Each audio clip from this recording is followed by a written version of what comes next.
Yo, what's up guys? I just wanted to bring you this really quick tutorial. It's something nice and easy, but something that I think is kind of a necessity to an editor. It's just basically fading clips in as well as audio. I'll show you how to do audio as well.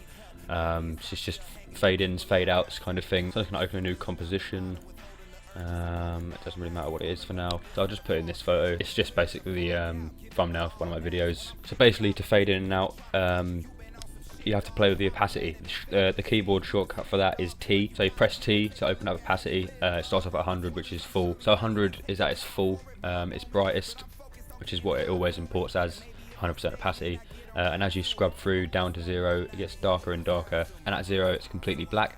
So if I just chuck that back up to 100, and what you want to do if you want it to fade in is we're going to need to keyframe it. And this little clock here, the stopwatch, that's for keyframing.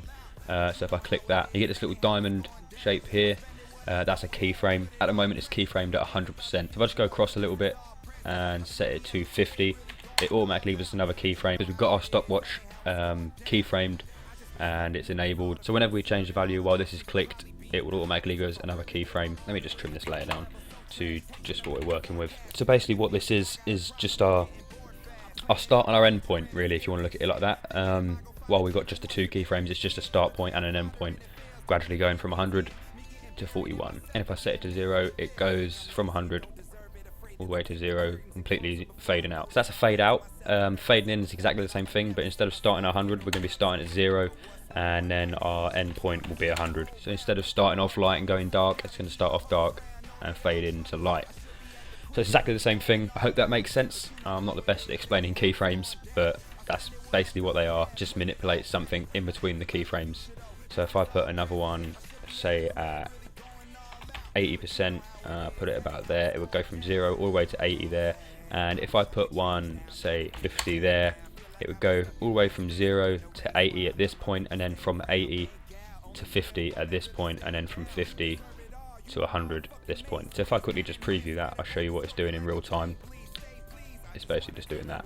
And the same thing applies for audio, although it's a different shortcut, but we're still keyframing. So let me just grab a song or something we can use. This is just a song that I had on my computer. No particular reason for choosing it, but it's the first one I saw, so we'll go with that. So it's exactly the same as keyframing the opacity for fading in, but instead of pressing T for opacity, we press L, which opens up the audio. Press L twice and it opens up the audio wave. So if you're trying to sync a song or something, it's quite good to have this. You can scrub through and see, where the beat gets louder. If you're looking for a certain part of the song, you can find it this way. So the same as before, to keyframe, you hit the stopwatch, it gives us a keyframe. And so the quietest it goes, if you drag this along, is -48. You don't really need it any lower than that. That's usually, quite silent. You can't really hear the song. Depending on the volume of your track, a little bit still does come through. But if you type it in, you can go lower than -48, but if you're dragging it, that is as low as it goes. So just to be certain, put in -60, it's definitely silent that way. So yeah, we'll start with -60, we'll go along a little bit and we'll set it to 0, and I'll just play this for you now and show you what it's doing and how it works. So that's -60 to 0, so it's going from silent into 0 is the standard decibels, as when you import the song, that is normal volume kind of thing. I'll just show you from normal volume of 0 fading out to say -48. So what we'll do now is we'll do the opposite. We'll go from 0 to -60. So it's the complete opposite of what we just done. As opposed to fading in from -60 to 0, we're now going from 0 to -60 to give us the fade out. So yeah, it's as simple as that really.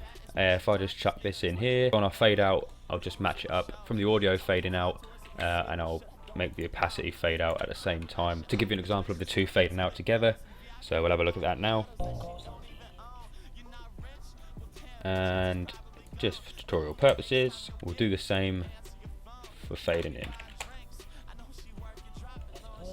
Simple as that really. So if you didn't understand this tutorial and you're still having trouble, feel free to give me a message or comment below. I'll try my best to explain it in a simpler way for you, so we can get you on your feet and get you going. But as always, make sure to leave any suggestions in the comments. I hope you enjoyed this video, and I'll see you in my next one.